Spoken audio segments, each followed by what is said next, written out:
Hi, everyone. Welcome to Avi's Edge webinar series part two, real customers, real deployments with real Avi demos. Before we get started, I just want to make everybody aware the session recording and slides will be provided post-webinar. I'll send a follow-up email. There is a poll, there's a survey at the end of this session. I'll open both up as we close. We will have some time for Q&A as well, but all throughout this webinar, if you could use the Q&A function from Zoom, we have a list of panelists today that will be able to help you and answer those questions for you. Uh, I just want to remind everybody we do have another webinar, the third part of this webinar series, third and final. It will be November 19th. Keep an eye out for that. You can also access that if you go to the resource tab on the Avi's Edge webinar series page. You should be able to click that and get more information on those details. With that, I'm going to pass it off to Nick and we can get started. All right, good morning, everybody. Today we're going to, if I can switch my screen here, there we go. I'm Nick Robbins. I'm part of the product management team for Avi. I'm going to be starting off this presentation today where we're going to tempt fate and show multiple live demos. And one of my counterparts, Nick, you introduce yourself? Sure. Hello, everyone. My name is Nick. I'm based in Europe, and I'm very happy to be with you this morning to explain real demos for real customers. And with that, just a quick agenda. We'll start off with a quick demo where we're going to show a very quick and dirty VCF automation deployment where we will do a basic layer 4 virtual service. A demo 2 where we do a blueprint catalog experience to add in some extra layer 7 features. Then we'll switch over to other Nick and we'll look at Avi Analytics, a little bit on role-based access control, and then finally how you can use those analytics for our security features to help you lock down your applications. All right, so when you build a new application, of course, there's a life cycle. There's a variety of different people involved with the life cycle of this project, but obviously the very first step along the way is that you actually need to build the app. And this pretty much rests on the app owner's shoulder. He's got to come up with the idea and figure out how they're going to, or how this app is going to look and what it's going to do.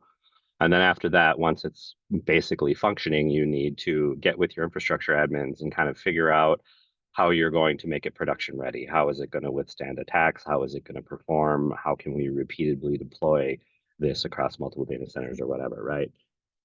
Once it's up and running, you'll have an ops team that will be standing by to kind of keep an eye on that thing. They need to have some good, rich analytics to be able to do that, to make sure that they can notify the app owner if anything is happening with them or let the network team know that something's happening with their side. And then obviously you need to protect this thing. Hacks every day, right? How do you prevent hacks? We need to have pretty good security visibility. We need to have WAF firewalls in there, web application firewalls in there. We need to have bot detection. We need to have a whole suite of security things in there to keep our app from being the next newsworthy item. And how do we do that? Well, Avi is there to help all the way through the whole process. At every step along the way, Avi can be involved and perform these different functions. So step one, you need to build the app and you kind of need to test it on some infrastructure. It doesn't need to be production ready. You just need to have a warm place to run your app where you can hit it from the network and have resources behind it, right? You don't really want to bother a bunch of teams with how to set this up for you. You don't want to go through a bunch of process and open tickets because you don't even really know if this app is going to make it. It probably will, but we don't really know that it's viable and that it's going to work. So we just need a self-service environment where we can go in there and we can click a few buttons and up pops our app. We can hammer through it, test it, make tweaks, whatever we need to do without really involving anybody else.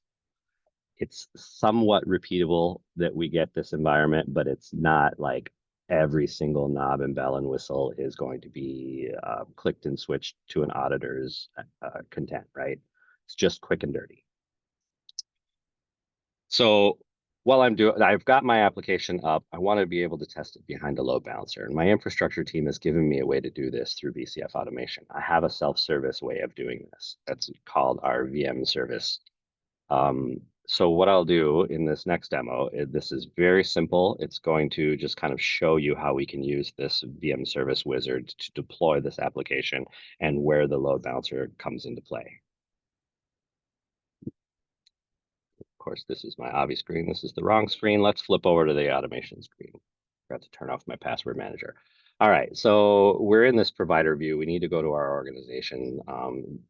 Normally, if you're an end user, you will only have the organization view, but as I'm the official lab guy system admin, I get to see all of the fun stuff. So we're going to click into this tenant view, wait for it to load a second.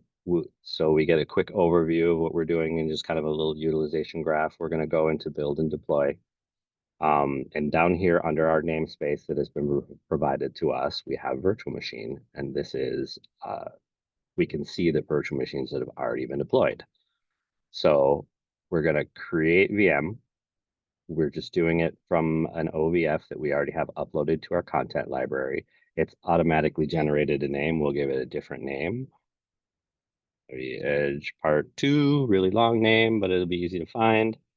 And we'll kind of give it a t-shirt size. We'll just do a best effort medium. All of this is standard VM stuff so far. We haven't gotten into any network stuff. When we hit next in the advanced settings, now we see a section called load balancer.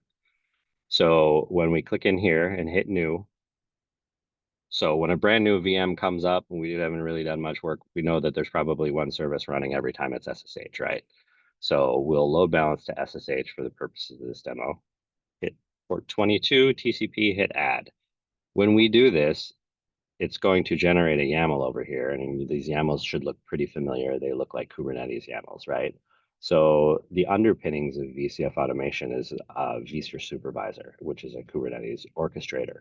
So all of these things that get created, the virtual machine up here, you can see kind virtual machine, the API version for VM operator, all of the various labels in the spec, all is Kubernetes-based stuff. So pay attention to these YAMLs because we're going to refer back to these a little later. But for right now, you can see that we did SSH port 22. It's a service type load balancer, right?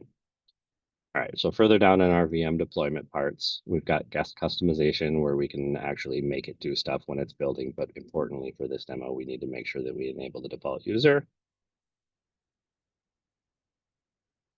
Do some password typing. If you hear me pause while I'm typing, it's because it's been proven that I can't type and talk at the same time. Password authentication enable. We've got optional network configuration that we're not going to mess with. We hit next and we hit deploy VM. So now we've got VM Avi Edge part 2 coming up. If we another minute or so, that'll probably come up. But in the meantime, I want to take a moment to show you what this looks like in NSX. So one of the beauties of VCF 9 is that you kind of get the VPC integration out of the box with NSX, and it provides this nice segmented containers, keep from having noisy neighbor, nice isolation for your network. So we have our organization built out that was built out in VCFA has made an NSX project, which also made a corresponding Avi project that we'll show in a second. But what I want to show in NSX is the way the network topology works. So because we're using these VPCs, they make a lot of networks and they're routed through a lot of different segments, and there's transit gateways and there's NATs and there's all kinds of stuff happening. Imagine if you had a legacy load balancer that is not integrated with the VCF stack. What steps would you have to take to be able to plumb this load balancer in order to service these applications inside these VPC subnets? It would be difficult, to say the least, because there's so many different routes and NATs happening. The load balancer probably lives outside the environment. You're sending traffic in, you're sending traffic out. All of these addresses are automatically assigned. Like, how do you even get a legacy load balancer in here? It would be very difficult. With Avi, because it's integrated into the stack, it talks to NSX. It has VPC awareness. When you configure the cloud connector, there's a checkbox that says enable VPC mode. That will give it insight into all of these service subnets. And what it ends up doing is you have a services subnet that gets created every time a VPC gets created. These VMs inside of here are the Avi SEs. So Avi knows to put the NIC for the Avi SE in this segment.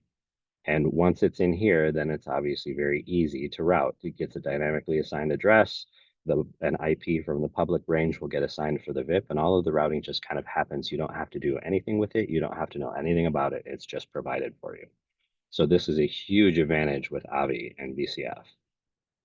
So now that we've talked about that, if we pop into the load balancer, so of course the pool is still down. You can see one that I did earlier is up, but this one apparently is not done yet. So it's slow to,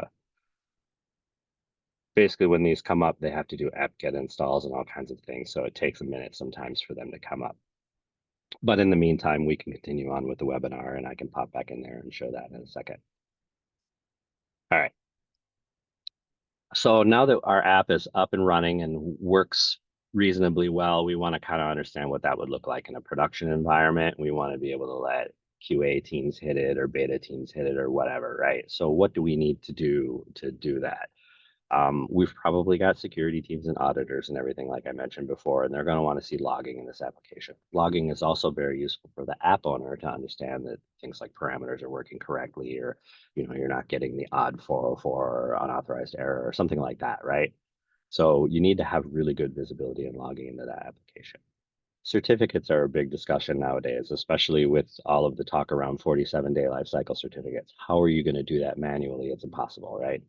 So I will show a little bit in this demo how we can kind of make your life easier. The whole VCF 9 stack makes your life easier with automated SSL certificates. You don't have to be involved with the creation or the renewal of these certificates. And also we need to make this deployment repeatable, right? We want to be able to deploy it across multiple environments and have it look exactly the same. How do we accomplish that? We'll do that through templating.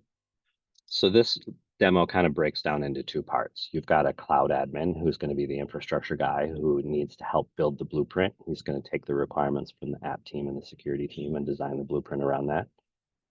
So we'll start taking a look at what he will do. So we're going to pop over and take a look at what a blueprint looks like with these features enabled. So under blueprint design, we have our blueprint already built. We're just going to walk through it. It's an SSL-enabled layer 7 application. It starts with a username for our VM, obviously very simple, and you can click through these. So we have one thing at the top. We've got a wrapper for the namespace that completely surrounds the whole application, and this is like a selector to tell this application where to be deployed. So again, username, the two virtual machines, and these virtual machines have a little bit more going on. They're doing their installation of Apache and all that, blah, blah, blah. VM service is going to look very similar to how it did before. And you'll notice that this YAML from manifest on is basically exactly what came out of that UI mode, that wizard we showed before. So you can use the YAMLs that are built by that wizard as kind of seeds for your template, and then you just go in and swap out variables. So we would have had a fixed name in that YAML. Now we set it to a VRA or our VCF automation variable, and life goes on. So the only difference we really made to this VM service over the previous one is we switched it from type load balancer to type cluster IP. So AKO, the Avi Kubernetes operator, will build a layer 4 load balancer inside of Avi when it sees these VM services as type load balancer. But if we switch it to type cluster IP, it will build a layer 7 load balancer. On top of that, we need to have an ingress to perform the application routing. And then this is what handles attaching the SSL certificate and also what handles creating the SSL certificate. So inside supervisor, it comes by default with cert manager, the Kubernetes component enabled, and they're using it for various certificate generation tasks in supervisor. We can use that to provide SSL certificates for our application as well.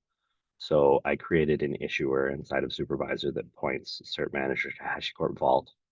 And through the integration, then we add on these two annotations saying I want to use my HashiCorp Vault issuer and I want a common name on my certificate like this. It's going to take the app prefix and then attach this end.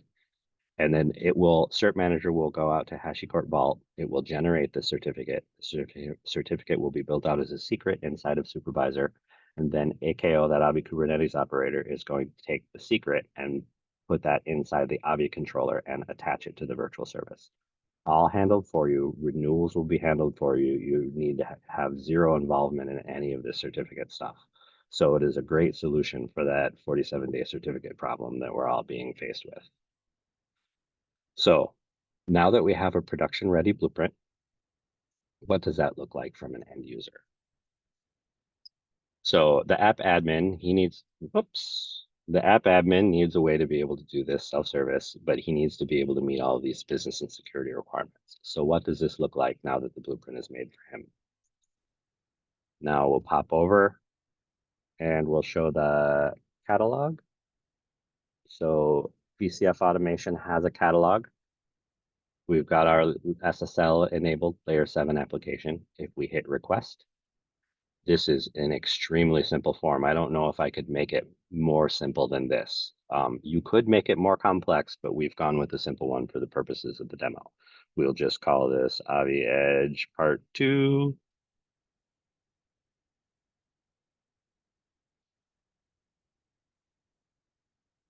And we hit submit. So I went ahead and made one of these ahead of time because this one definitely takes longer because it has to build Apache and everything. So once this is complete, it's going to look like this one. You'll have in here, you'll have every one of your resources that was created. You can click into these and look at the specs and the metadata that was assigned to all of them for every object that was created. And this is all stored in both in Kubernetes and in the state of VCFA. Now let's switch over to Avi. Notice that my original port 22 load balancer is up now, finally. So the demo gods have allowed that to complete. If we look at this, where's the one I created? Avi Edge Web Vault demo. So this is the child virtual services, the child virtual service that was created for our ingress. When AKO does its thing, there will be a parent virtual service that holds the IP, and then there will be child virtual services for each sub application. So down here, this is the parent one that holds the VIP and the certificate and FQDN. You can see the FQDN was attached here. If we click edit and scroll down, you can see there are a number of certificates. The part 2 one we just did, the Avi Edge one I did before, and one I did back in Explore. All of these certificates are attached to this virtual service and are automatically being managed by Cert Manager. So this was my quick layer 7 demo. And I think we've met all of our security requirements and we've got rich logging on here, but how do we see that logging? So with that, I'm going to pass this over to my colleague, Nick, to show the analytics. All right. Hello, everyone. Can you see my screen? Can you hear me okay? I guess it's a yes. All right. So far, what we have reviewed is how Avi can help basically in the different phases of the life cycle of the application, especially develop and productionize. And interestingly, what we have seen with Nick is not really the Avi UI. It's more like how Avi integrate with VMware Cloud Foundation and especially with VCF Automation. But what we need to understand is this first step of creating a VS, whether you are using VCF Automation or directly the Avi UI, this is not what you will need to do at the end of the day. Eventually, you will need to monitor this application. Eventually, you will need to troubleshoot this application and maybe to fix this application if you have some problems, right? And what we are seeing here is the need to have visibility, to have analytics, to have data points, to make sure that you can basically operate this application. And this is exactly what we will review in this section. And before showing you that in action, I just want to ask you a question. Would you drive a car without a dashboard, right? Complicated, right? Challenging, because you need to know if your battery is still full or if you're going to run out of energy eventually. You need to know your speed, you need to know your RPM. So you need to have those different data points basically to make sure you will drive safely. And that's exactly the same when you create an application or when you create a virtual service. And sadly, if you are still using like a legacy load balancer like F5, it's like if you are running a car without a dashboard. Why? Because basically you are blind. You just deploy your VIP, your virtual service, your virtual server, whatever you call it. And basically after that, you hope that everything works, but you don't have a lot of data point. And the reason why you don't have a lot of data point is just because Avi has a unique architecture. I don't know if you have attended the part one of this Edge series webinar, but my colleague Nathan explained basically that we have a unique architecture which is software defined. And how this can make a difference was, well, it's easy to understand. If you have an appliance-based architecture, basically the resources of the appliance like CPU, memory, and disk, they are shared. They are shared for the management plane, the control plane, and also the data plane. So it's very hard for any legacy load balancer to provide such a rich analytics as Avi can do. And Avi actually, because of this architecture, provides this out of the box. So that's something that you want to understand. You don't need like an additional license. You don't need to install or configure anything or to instantiate some agents on the servers. You don't need all of this. What you need is only what my colleague Nick did before. You create the virtual service. And out of the box, you will be able to monitor this virtual service because we have health score, which gives you a good indication if your virtual service needs to be enhanced or if it's running fine. We have also this topology. We have different metrics that you get out of the box. And if you need to investigate, this is where the product is very helpful because it provides, again, logs and also logs analytics that you can use. And you will be able to use those logs to basically spot, to see where the error, where the problem comes from, and you can fix your application. And again, this is coming without any additional cost, without any additional license, without any additional configuration. So what you'll get like a lot of different teams in your organization. We know you have like network team, you have security team, you have operations, you have your app owner, and all those different teams, they need to see those information. They can communicate, they can agree on a plan basically to troubleshoot and fix this application. So instead of showing you this only on slide, let me show you the demo number 3, which is all about visibility and analytics. So let me go to my AV controller. And in the AV controller, basically, what you see here is a list of your application. And I'm interested in the first one at the top, this AV demo application.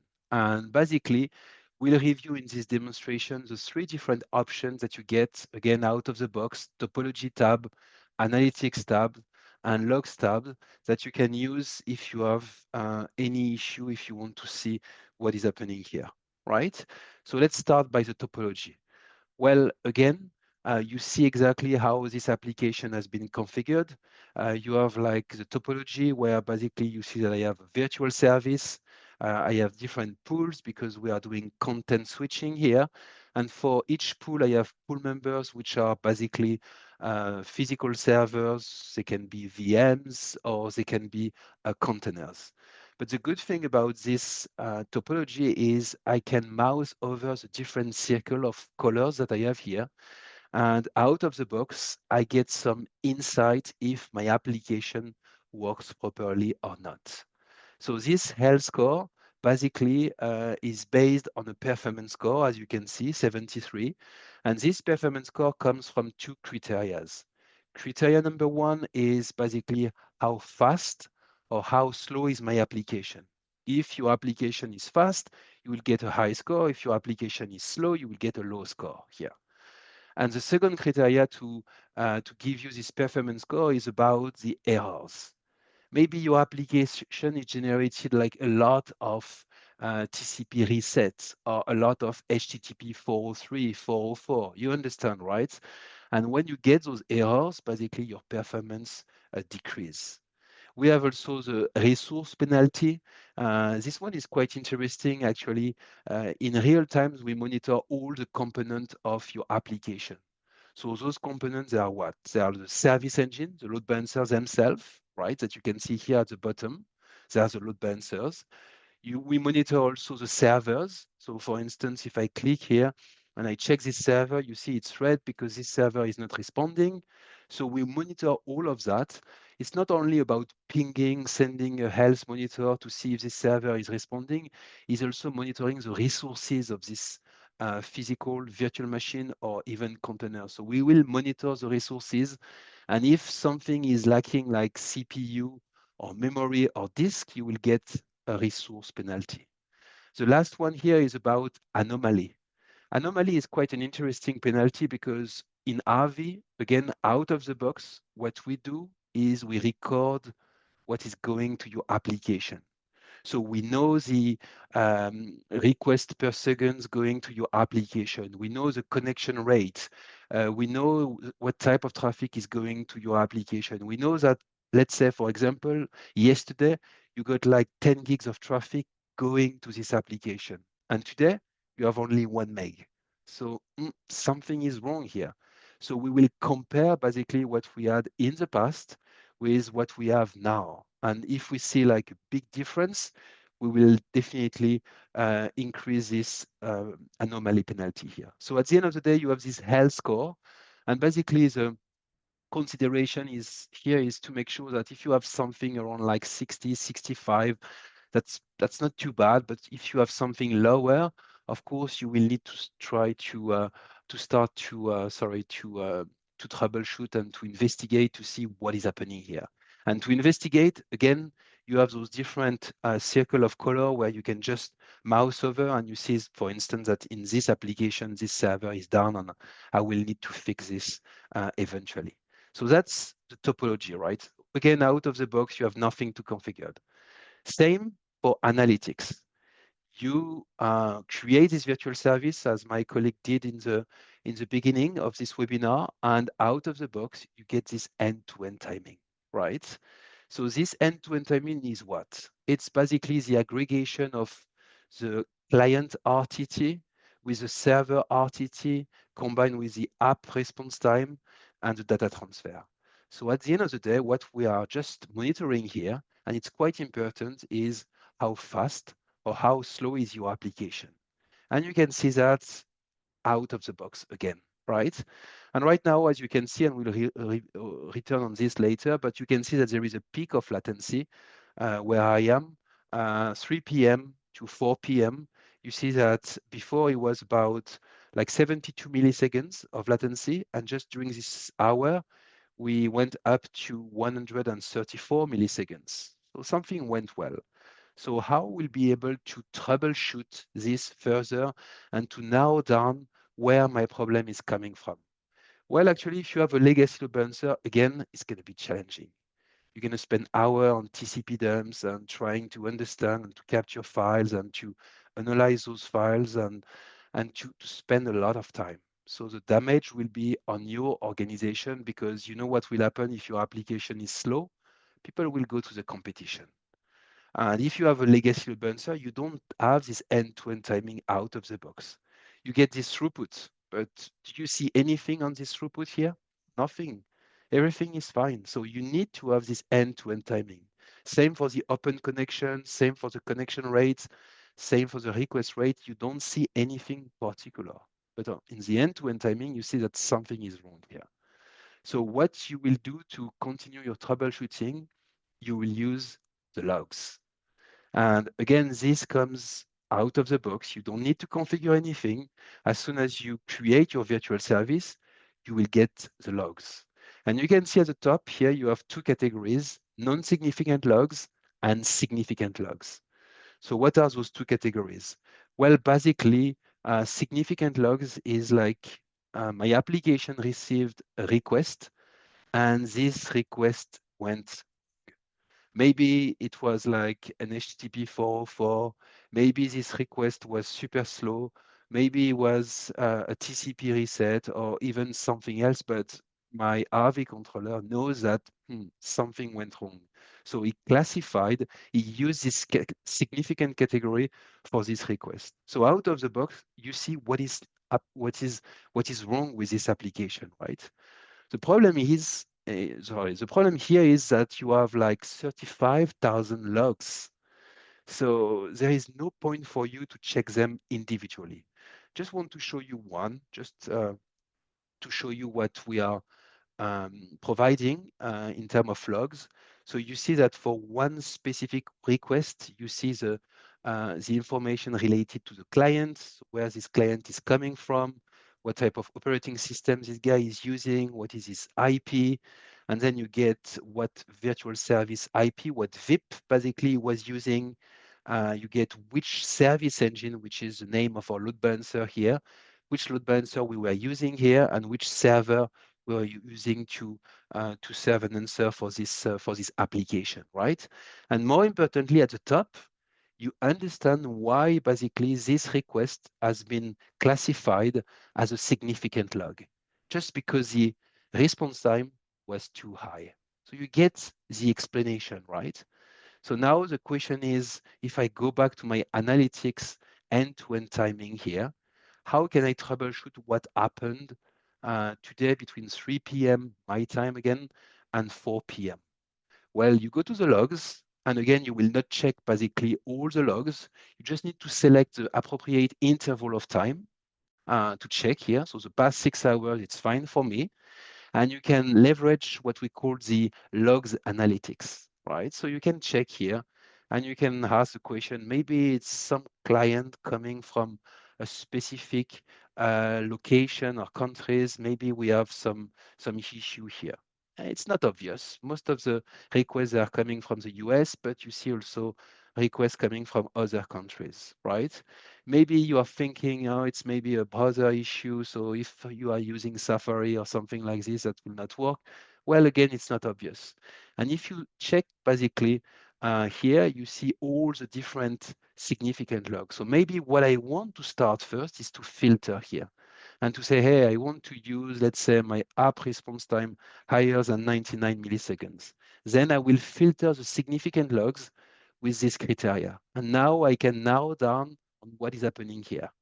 And because this is the app response time, I know that the problem is likely located between the load balancer and my application servers, right? So in this case, it makes sense for me to go to the load balancer analytics capability here. And I can check maybe it comes from the service engine. And again, this is not obvious. As you can see, we don't do active.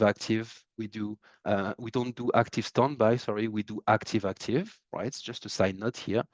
If I check my server IP here, actually I can see that all those slow logs, they are coming from this server here. So this is where Avi is very, very useful, because we help you basically to avoid the long internal discussion inside your organization. We provide to you all the data points basically to monitor and to troubleshoot your application extremely efficiently. So one, let's say, outcome of this demo would be to go to the app team, and let's say I am working on the network team. I would say, this is not the network, sorry, but I can tell you that this server is slow between 3 p.m. and 4 p.m. my time. So something needs to be fixed on this server. And something that we want also to explain to you is the capabilities that we have, because sometimes what could happen is you are using, let's say, multiple service engine, multiple load balancer for your application. As you can see here, this Avi demo application, it relies on two service engines or load balancers, right? So eventually, what you will need to do is maybe to do a scale out. So what does it mean? Again, remember, we are not a legacy load balancer, we are software defined. So my controller can say, hey, I want to add more data plane, more capability for this application. So I want to scale. The same way you will scale in a modern application environment like Kubernetes, we do exactly the same in the Avi controller, but for years, right? And this is exactly what I want to show you here. Let's say eventually you need to scale. what do you need to do? Just hit the scale out button, right? It asks you one question, you're happy with that, you do a scale out, and now it tells you, hey, I'm creating a service engine, blah, blah, blah. So the controller does plenty of things that are fully automated. You don't need to do that yourself. The controller can do that because he knows your environment. As Nick explained in the beginning, Avi is fully integrated with VCF, so he knows how to speak to vCenter, to NSX, and to all the other components of the VCF stack. So eventually, I come back here, and what do you see here? You see that I have 3 service engines. I have added more data plane for my application, so I have more power. And the way how I've done this, I just click on this button. We can do that manually as I did, or you can do that fully automatically based on different criteria. So that was my first demonstration that I wanted to show you regarding visibility and analytics. Now we know that Avi brings out of the box those capabilities regarding observability, visibility, and analytics. But the thing is it only the operation team that will be interested by those data points? I don't think so. For sure, operation will need to have access to this to troubleshoot efficiently. But you, maybe as a load balancing admin or network admin, you will need to access those data points, right? And not only you, maybe also you have some workloads in the cloud, maybe you have workloads in Kubernetes, you have also the application owner who are very interested by seeing what is happening for their application, and also the security team. So how all those teams can concurrently access the Avi analytics? Well, there is only one answer here, which is called role-based access control, or RBAC. What we provide, again, here out of the box, is a multi-tenancy solution in conjunction with very granular role-based access control. So let me show you like a bonus demonstration on this topic, role-based access control. And let's assume that we have like 3 different personas here. We have operation, we have application, and we have also like Kubernetes team. So let me go back to my Avi controller, where I will need to remember my complicated password here. And first of all, I will use like the admin credential because I want to see everything here, right? So I'm logged in my controller here. And as you can see, Avi is a multi-tenant solution. As any modern solution is multi-tenant, we do the same here. And right now I am working on this tenant called NS2 here. And you see I have multiple applications.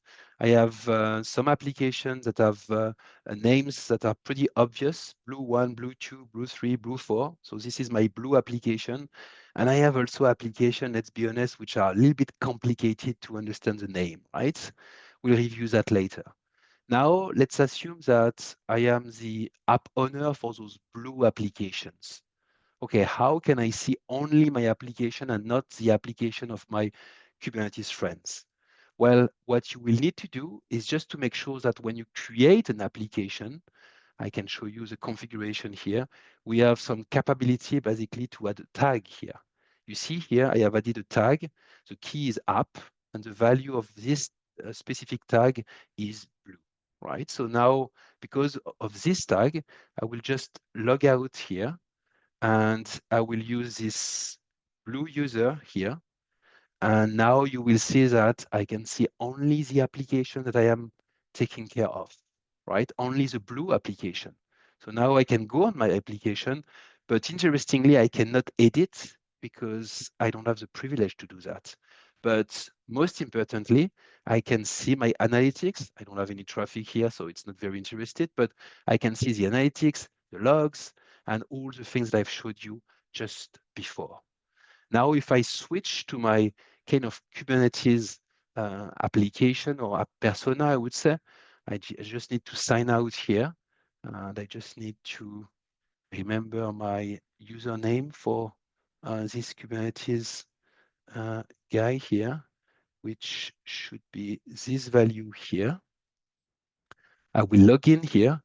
And now what we see is only the virtual services that are belonging to a specific Kubernetes cluster. That's something that we can do. We can show you the virtual service which are related to a Kubernetes cluster, or even we can go to the virtual service related to a Kubernetes namespace. We have very, very granular role-based access control capabilities built in, right? So this is what you can see. And let's see what will happen if I try to add a new virtual service in this cluster. So I don't know if you are familiar with that, but in Kubernetes, we have different ways to create like a virtual service somehow. It's called a service type load balancer, an ingress, or a gateway API. And what I will do here, I will basically create a new ingress. Just need to retrieve the name of my file here, which is this guy, right? So I will create this guy here, right? So it tells me this ingress has been created. And if I just check this ingress here, what you see here is basically this ingress has a NOS name, right? And eventually it will get an external address populated by Avi thanks to something called the Avi Kubernetes operator, something which is a little bit out of the scope of this webinar. But anyway, eventually, this is where you always regret to do like a live demo because you need to wait a few seconds. But eventually, we will see not here, let me go back here, not 7 virtual service here, but 8 virtual service. And this will be done fully dynamically without any modification on my side. I should see that happening. Here it is. So this is this new virtual service that has been created. So if I refresh this, now it's not 7, it's 8, right? And now for some of you who are very well versed in the load balancing configuration, you will tell me, well, those names are very, very complicated. How can I understand what is what, basically? And that's a very good question, but in Avi, we make the thing very simple. I mean, if I go back to my Kubernetes cluster, you see the FQDN of my application, which is h2.app.avi.com. So I just copy this value here. I come here and I just paste this value. And now I don't need to worry about the name. I know that the host name of this application is here, and I can display it, and I can start to check the analytics, logs, etc. So this is where we are with the role-based access control. It's very granular. We can use that to make sure that anyone can access the analytics of their own application. All right, so let's move on to the last part, which is a protect. So now we have showed you how Avi can help to operate with the analytics. Now we want to show you how Avi can help for the security perspective. So in Avi, we provide a lot of security features, right? And why we can do that is because of the location of the load balancer. The location of the service engine is very strategic. It's between the client and between the backend servers. Again, they can be physical servers, VMs, or containers. And what we do here, out of the box, we will protect your traffic. How can we do that? Well, Avi provide like rich security features like web application firewall. So for each request, we will analyze, we will assess if the settings of this request, the parameters, they are safe, if they are not like an attack for your application, if they are not like malicious requests, those kind of things. Web application firewall is answer number 1. We have also IP reputation database. So for your public-facing application, we will check the reputation of the IP. Is this IP part of a botnet? Is this IP part of a cloud cider? Is this IP has been detected as a malicious IP? We have all this information because in the product you have a database which of course can be updated fully automatically. We have also bot management because your application owner and yourself, you want to know basically if the traffic coming to your application is from humans or if it's from good bots, bad bots, okay bots, or others, right? So we have this built in. We have SSL termination. We have DDoS protection. So the DDoS protection is more like we won't protect your application against massive attack, right? What we will do, we will check the protocols, for instance. If an HTTP request is not compliant with the HTTP standard, we will drop this request. If you receive a DNS request, or let's say a TCP SYN flood, in this case, we will drop those requests automatically. You have nothing to do. We have rate limiting to make sure that part of your applications are fully protected. We have also layer 3, layer 4 ACLs. We have layer 7 policies. And if you want to combine and target some very advanced, complicated use case, we have also data script where you can basically script how the service engine, how the data path will be handled. And of course, as you understand all those different components, they need to be up, they need to stay up to date. And that's why you can basically connect your controller to something called VMware Cloud Services, which is a cloud service which will allow you to update those different signatures, those different database and rules to make sure that you have always the latest and greatest source of information, right? So now let's review that as our final demo here. We will not show you how to configure WAF because it takes more time. We will not show you how you can configure botnet, but what we want to show you here is basically how you can leverage the dashboard.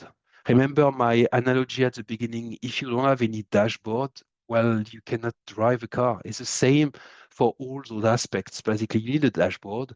We provide so many data points. If we expose everything to you, you will be bombarded with so many information that you cannot handle. With a dashboard, we provide you like a neat and clean capability to monitor your application. So let me just switch to another application, which is this WAF demo VS here. And if I click on this security dashboard here, you get like a single location where you can see all the important information related to the security. So first of all, we give you like an SSL score, basically based on the ciphers that you are using. So if you are using an outdated version of your ciphers, well, you will get a lower score here. You have the different TLS versions that are exposed with your application. So it seems that we are running good on this one because we have TLS 1.2 and TLS 1.3. You have also the breakdown with in regards to the certificate that you are using, RSS certificate or elliptic curve certificate. And also later here at the right, you see the different rules that are hit by the WAF, right? So you see here the top rules that are basically creating some WAF rejects for the request. And here you see the bot traffic, right? You see if the traffic is coming from human, good bot, bad bot, dangerous bot, etc. So this is basically your entry point here. We are not saying that you will not be able to, you will not need to go further, but this is like your dashboard. And whatever you are doing here, what you will be redirected if you want to drill down into this information, you will go to the logs. Remember in the logs, I show you the analytics. And what you will see in the analytics, you will see the WAF analytics here, and you will see also the bot analytics. So out of those 19,000 packets here, I can tell you what is coming from what. And you will see that most of the traffic is coming basically to dangerous bot here. So I'll need to review exactly what is happening. And of course, I can check those dangerous bots in conjunction with the different WAF rules here to understand those bots, what are they doing, and how I can secure that, right? So we give you a lot of very important information that you can get from the dashboard. And again, you get that fully automatically. And if you want to drill down, you go to the logs and you can use the log analytics capability. This is used by a lot of our customers. I recently, I was talking with a customer and he mentioned basically that he is using this analytics especially to troubleshoot his application, right? Because if you have a legacy balancer, you don't know if something is wrong. So with those logs, you can go like a step further and you can have the real visibility, again, without the effort to configure all of this. Having said that, it goes to the next slide. So maybe before closing, we want to tell you about the different next steps that we encourage you to do. So if you want to continue to learn, you can join this type of webinars. So we share this slide with you later. Basically, you can register for another webinar like this one. We have also something which is called the 101 workshop, which is a 90 minutes workshop where you can play with the product yourself. If you want to go a step further, you can join the architecture workshop. It's like 3 days of 5 hours when we cover a lot of different features, a lot of different use cases, and a lot of different guidance to use and to deploy Avi. If you want to go for the educational courses, we have also this link. Later, if you want to practice, basically we have the hands-on labs, and we have also the VMware Advantage program that gives you some VCF personal use license with Avi. And the last one is if you want to get certificate, you want to prove the community that you know about Avi. So if you want to scan this QR code, you are welcome to do that. And we can definitely, we will be very happy to have you on our next 101 workshop or architecture workshop. All right. Before closing this session, we want to encourage you, all of you, basically to join the next episode of this Avi Edge webinar series, which will happen November 19, part 3, what's new in the latest Avi and AKO release. All right, thank you. Any question or anything we need to cover, Teddy or Nick, before closing? I would just like to add, we can have these next few minutes if there's any questions coming through. If you want to raise your hand, we can have you ask them directly. But I'm going to launch this poll right now just so we can collect some data. They're just very simple questions. Did you find the technical depth appropriate? This stuff just helps us improve these webinars as we go forth into the future. And then as you exit out of this webinar, a survey will pop up in the same window. If you could answer that, same as the poll, just a few questions, very simple. Thank you guys. Yeah, don't be shy. If you have any questions, we can stay a few minutes. We'll be happy to answer your questions.